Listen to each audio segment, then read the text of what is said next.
Et oui, les sales soirées s'enchaînent pour l'entraîneur de l'Olympique de Marseille. 10 jours après cette élimination brutale en Ligue des Champions à Bruges, l'OM a donc concédé une défaite historique au Parc des Princes dimanche soir 5-0. Les tensions sont ravivées dans l'environnement du club, les supporters, les dirigeants et l'entraîneur. Il est critiqué pour ses choix, ses multiples changements dans ses compos d'équipe ou encore sa communication. Parlons-en avec le chef adjoint du foot qui nous rejoint dans ce studio, François Pinet. Salut François. Salut chef. Salut Jérôme, salut Benoît, salut à tous. Alors, RMC précurseur sur les infos RMC Sport. Et François est le garant de ces informations, donc il va tout nous dire. François, on retrouve cette situation floue au sein du club marseillais. Exactement. Nos informations, celles de Fabrice Hawkins, de Florent Germain à Marseille. Roberto De Zerbi était bien à l'entraînement avec son groupe aujourd'hui. Il est dans une situation où forcément il doit sentir l'implication de ses joueurs. La question de son avenir étant revenue sur la table après cette défaite traumatisante face au PSG. Est-ce qu'il a encore la force de guider son équipe ?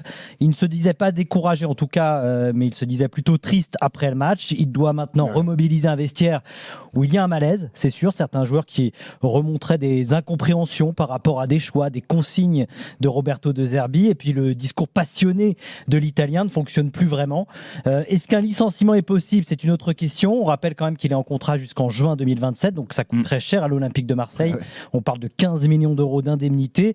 Selon plusieurs sources, il serait prêt, lui, à démissionner s'il estime être dans l'impasse, mais il n'en ferait pas une affaire d'argent. En revanche, il souhaiterait que ses membres du staff soient, eux, donc lui, payés. il ferait une croix financière, mais pas ses adjoints. Quoi. Il dit, c'est pas comme s'il en avait 9. En tout cas, la pression est énorme. Sachez aussi que Franck McCourt, dont on a peu parlé ces derniers temps, il est sorti du bois. Il observe le dossier avec attention et il sait bien sûr que l'OM doit finir sur le podium parce que c'est vital pour la santé financière de son club. 3 points de retard sur Lyon, 10 points sur Lens. Donc il y a une urgence et c'est dans cette urgence que les décisions doivent être prises désormais et elles vont être décisives pour l'avenir du club. Il y a un Marseille-Strasbourg en plus très très chaud à venir puisque les supporters de l'Olympique de Marseille sont évidemment très mécontents depuis la claque reçue au Parc des Princes. François, merci beaucoup. C'est la une de Rotten sans flamme. Est-ce que De Zerbi peut tenir 32-16 supporters marseillais pour participer avec nous à l'émission ? Jérôme. Par rapport aux informations de François et toute la cellule des RMC, en effet, tu as l'impression qu'il est en train de tenir dans tous les cas. S'il avait dû partir ou le faire partir, il l'aurait fait là durant le week-end. Donc, du moins, pas durant le week-end, après ce match contre le PSG, et hier, on était lundi. En général, c'est des crassages ou journées de repos pour les joueurs.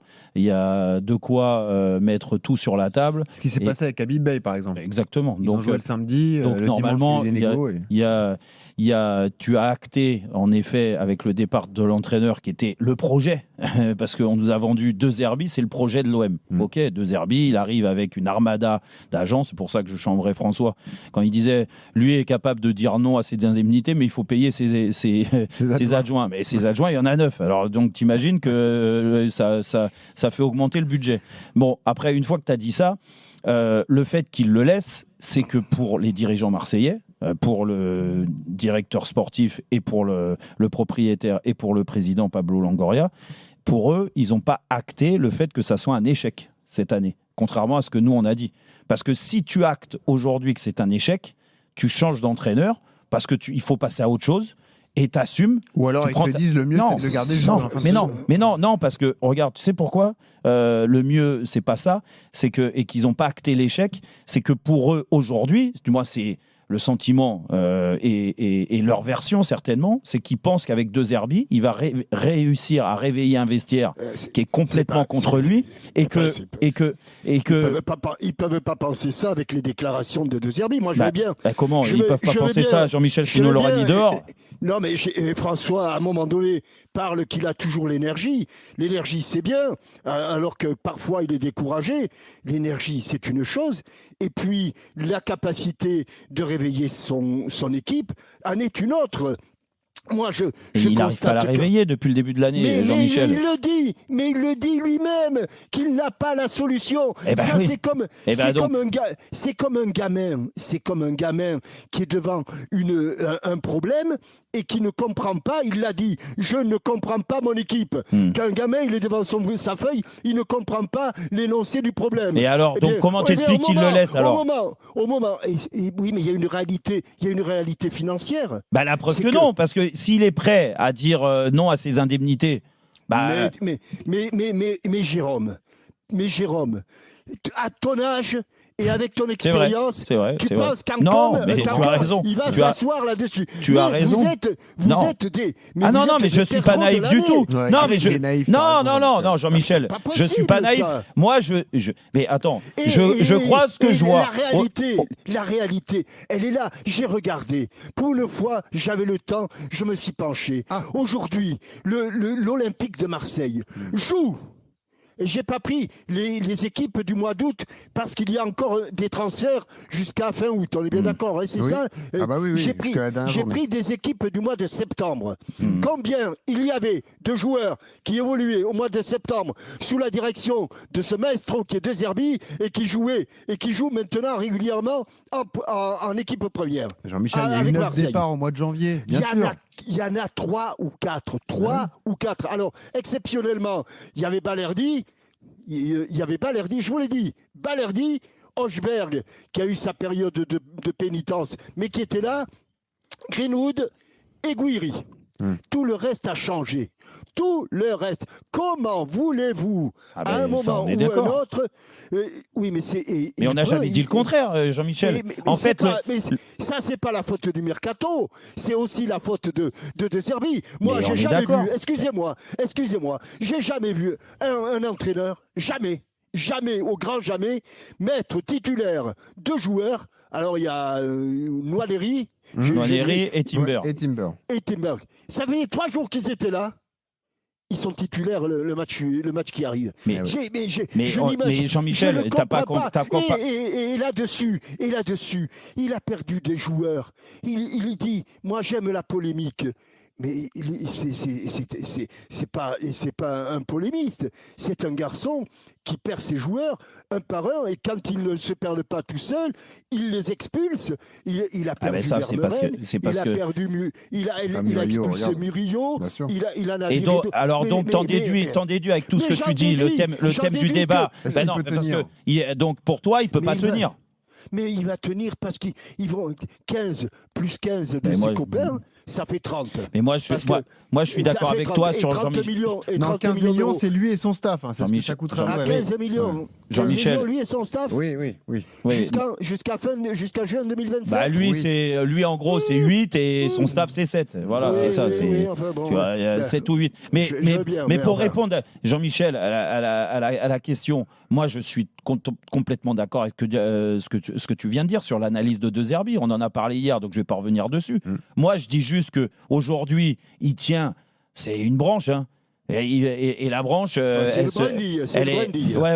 moins la branche, elle est à 2 doigts de céder. Le problème, c'est que si tu ne le retires pas aujourd'hui, moi, je veux vous dire, c'est voué à l'échec. Mais là, c'est pire que tout. C'est pire que tout. Je vais te dire pourquoi. Pourquoi non, les objectifs sont accessibles. Mais arrêtez vos bêtises, toi, t'es obligé. Je suis la capitaine. François, qui a dit... vous oubliez que Lyon est en train de se mettre à notre place, là. Oui, ils l'ont déjà pris, ils ont 3 points d'avance. Mais ils l'ont déjà prise, mais on va continuer. Non, mais les gars. Pascal, je devais demander à François son podium, combien il avait de marche. Parce que pour l'instant... si c'est un podium de 5, oui. Non, mais j'ai bien dit qu'ils étaient 4e à 3 points de l'Olympique Lyonnais. Voilà. Ce sont les chiffres. Mais petit à petit, ils se font bouffer par l'Olympique Lyonnais. Et d'un côté, tu as une dynamique de confiance et de victoire, même si c'est parfois à l'arraché, mais ils sont là. Et de l'autre côté, tu as une équipe qui est en déliquescence complète. Enfin, moi, si aujourd'hui j'avais à mettre un petit billet, je le mettrais plus facilement. Moi, le Stéphanois. Oui, mais bon, est-ce que Lyon va continuer à gagner tous ces matchs par la plus petite démarche avec de la réussite? Non, mais c'est dont je suis sûr. Mais Benoît, est-ce que Lens va continuer à gagner? Vas-y, Pascal. Pascal, qu'est-ce que tu en penses, toi? Non, mais ce que j'en pense, c'est simple. Vous savez quoi? Je voulais pas le dire, mais je vais le dire. J'ai même pas regardé le match. Et pourquoi? Parce que moi, ces clubs, ces équipes-là, qui prennent l'initiative, je sais pas comment ils travaillent. Puisque le staff, ils sont entre eux, mais de prendre, parce que Rouli, jusqu'à maintenant, à part un match ou deux où ça n'allait pas, mais pourquoi ça ne va pas? Parce que ça ne va pas dans les vestiaires. Parce que Geronimo a un caractère, il a des joueurs qu'il adore. Est-ce que vous avez vu cette défense? Je n'ai même pas regardé le match à partir du moment où il a aligné un autre gardien. Attention, j'ai rien contre Delange. Mais les gars, quand vous vous déplacez à Paris, vous changez le gardien. Ça a été comme Rennes de changer le gardien. Mais tu changes le gardien et puis tu changes, comme le dit Jean-Michel, tu as 2 joueurs qui sont arrivés il y a 15 jours et qui, eux, sont des titulaires indiscutables, dont un gamin de 18 ans. Qui est prêté sans option. Ça vous prouve quelque chose que, et puis j'ai des échos très, très sérieux, voilà, que ça ne va plus. Les vestiaires, on a connu ça, tu rentres, le coach parle, tu tournes la tête, tu l'écoutes même pas. Donc, il ne peut pas tenir pour toi, Pascal? Mais non, tu peux pas. Mais si tu prends, ou alors tu vas dire oui. On va retrouver Pascal dans un instant. Ouais. Bon. Mais moi, regarde. C'est ce que je voulais vous dire. J'entends votre colère, tu m'as sauté dessus déjà hier, mais je vous dis encore une fois que le tableau n'est pas 100% noir pour l'OM. Tu es à 3 points du podium, tu es qualifié en coupe. Ça va, l'OM a l'effectif pour terminer avec ses objectifs. Benoît, c'est la cour. C'est la cour des miracles, Benoît. Dans un vestiaire tout. Qui, il y a 3 semaines, avait 3 matchs importants, 3 matchs importants à disputer il y a 3 semaines. Mais oui. Ils ont pris 11 ou 12 à 0 sur les 3 matchs. Mais Benoît, pas capable de relever la tête. Benoît, dans un vestiaire, comme le disait, et je vais redonner la parole à Pascal parce qu'il a été coupé, mais comme le disait Pascal juste avant. Dans un vestiaire. Donc vous perdez 3 matchs, vous les footballeurs, c'est terminé. Mais dans un vestiaire, ce qui est le plus problématique, c'est pas perdre les joueurs qui sont là dans la tournante ou qui sont pas forcément des titulaires. Non, dans la tournante. Dans la tournante, c'est-à-dire pas forcément dans l'équipe type. Dans la rotation. Voilà, dans la rotation. Par contre, ce que je veux dire, c'est que les cadres que tu décides en début d'année, c'est très important parce que c'est eux qui te maintiennent le vestiaire. Et normalement, c'est le relais de l'entraîneur. Le problème, c'est que De Zerbi, on le voit, et c'est là qui m'a déçu parce que l'année dernière, tous ceux qui m'attrapent, c'est facile de tirer un De Zerbi, t'es un anti-De Zerbi. L'année dernière, j'étais pas anti-De Zerbi parce que j'aimais ce qu'il dégageait. J'aimais ce qu'il dégageait et en plus, il faisait gagner son équipe parce que Marseille a fini 2e. Le problème, c'est que j'ai pas aimé la suite, c'est-à-dire la prolongation de contrat où il a fait tout un cirque aux États-Unis pour savoir s'il restait, alors qu'il était dans un club qui vient de finir 2e. Il n'a pas prolongé, c'est juste qu'il a dit qu'il restait. Oui, d'accord. Il a fait tout un cirque quand même. D'accord. Après, il a changé, lui et ses copains dans le recrutement, ils ont tout changé. D'accord ? C'est l'instabilité, alors que l'année d'avant, ils nous ont vendu que le club, enfin, pouvait être stable avec un entraîneur qui s'inscrit dans la durée. C'est pas moi qui l'ai dit, c'est eux. D'accord ? Une fois que tu as dit ça, aujourd'hui, tu vois le comportement de De Zerbi, juste pour parler de lui, et pas des autres, mais déjà de lui. Mais c'est inadmissible son comportement. De se mettre en avant toujours, comme ça, de pas prendre sa part de responsabilité, de fracasser les joueurs. Tu fais de la câlinothérapie et derrière le joueur, tu lui montres la porte de sortie parce que soi-disant, il n'est pas bon. L'exemple de Murillo, mais il y en a d'autres aussi. Après, tu prends 2 jeunes joueurs, du moins pas un jeune, parce que Timber, c'est pas un jeune joueur au mercato d'hiver, alors que tu as Hochberg et Kondogbia, ils sont ce qu'ils sont. Je suis pas fan, d'accord ? Je l'ai déjà dit, et par rapport à ce qu'ils ont montré. Ils sont pas plus mauvais, non. Mais ils sont pas plus mauvais que les autres, et surtout, ils ont beaucoup d'expérience. À l'arrivée, tu leur expliques à ces deux-là que Timber, il t'a révolutionné le milieu de terrain en un match. Ok, Timber, écoute, vous avez l'œil pour recruter Timber au Feyenoord, c'est ça ? Et que c'était une pépite, un des meilleurs milieux de terrain du monde, mais il y a l'OM qui a réussi à l'avoir, et pas les autres. D'accord, mais pas les autres clubs, pas les grands clubs. Qui a dit ça ? Ils préfèrent. C'est eux qui l'ont présenté comme la pépite, un recrutement qu'ils n'avaient pas. Ils te le mettent titulaire. Moi, j'ai rien contre Timber, mais au bout de 15 jours. Au bout de 15 jours, comment tu veux qu'ils se fondent dans le collectif ? Il faut déjà qu'ils découvrent une atmosphère particulière à Marseille, plus le vestiaire qui est particulier, et on l'a vu avec l'affaire Rabiot et d'autres affaires, plus De Zerbi qui est plus que particulier, qui a un ego, mais mon Dieu, il passe plus les portes à Marseille, parce que lui, c'est un génie.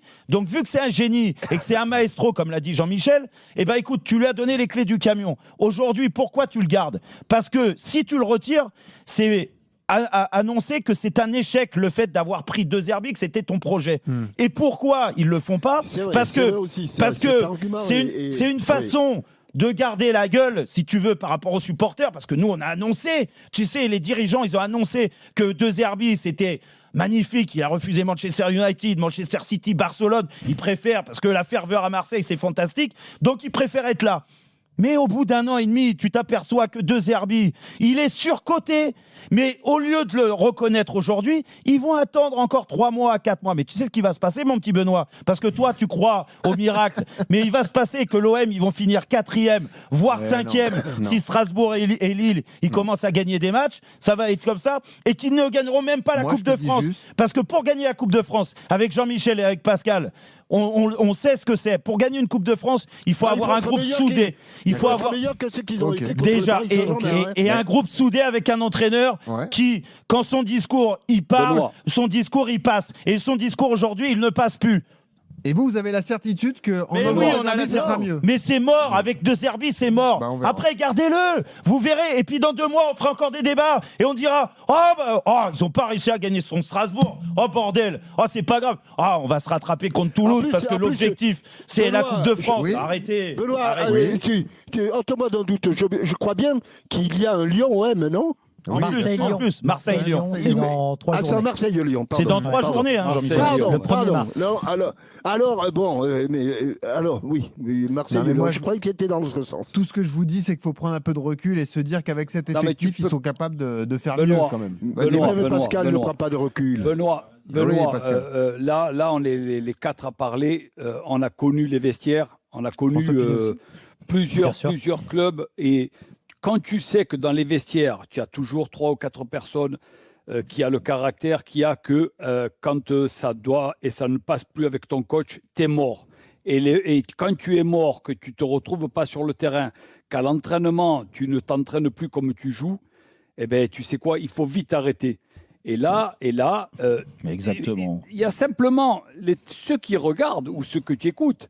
Tu ne joues plus de la même manière. Tu te permets même d'enlever Rouly, qui t'a gagné 10 points lui seul. Tu te permets de l'enlever contre Paris. Tu l'as perdu, mais comme tu as perdu contre Dogbia, comme tu as perdu Vermeuren, qui soi-disant était le futur Vitinha. Mais Jérôme, le gardien t'apporte beaucoup de choses. Il t'apporte beaucoup de choses. Et puis tu préfères mettre un mec titulaire à 18 ans, moi ça me rend fou.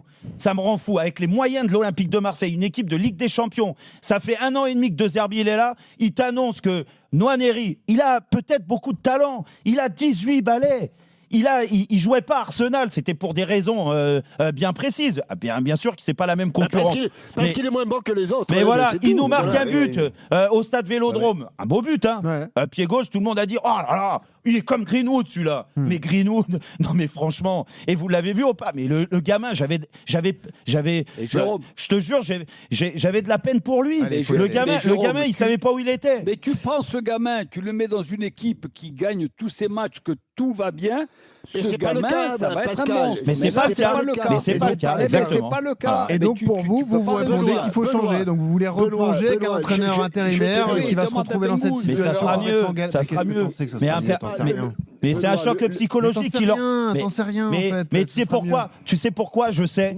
Parce que tout ce qu'on vient de t'expliquer sur le vestiaire, franchement, moi l'OM, j'ai été très dur sur les joueurs recrutés, des joueurs qui sont en fin de carrière, qui sont pas au top. C'est pour ça qu'ils arrivent là avec peut-être beaucoup d'expérience, mais des limites. Ils ont atteint leur plafond de verre. En Coupe d'Europe, on l'a vu. C'est une équipe pour moi du niveau Ligue Europa, voire Conference League. Il n'y a pas de problème, ça c'est mon avis. D'accord? Donc si certains veulent me vendre des cadors à l'OM, il n'y a pas de problème. Vous avez le droit de le faire, sauf que moi je constate que sur les gros matchs, ils n'existent pas ces joueurs-là, individuellement et collectivement. Par contre, pour la Ligue 1, on en revient à en parler avec Pascal et avec Jean-Michel. Non, mais pour la Ligue 1, c'est complètement possible de finir sur le podium, mais avec ce mec sur le banc, c'est impossible.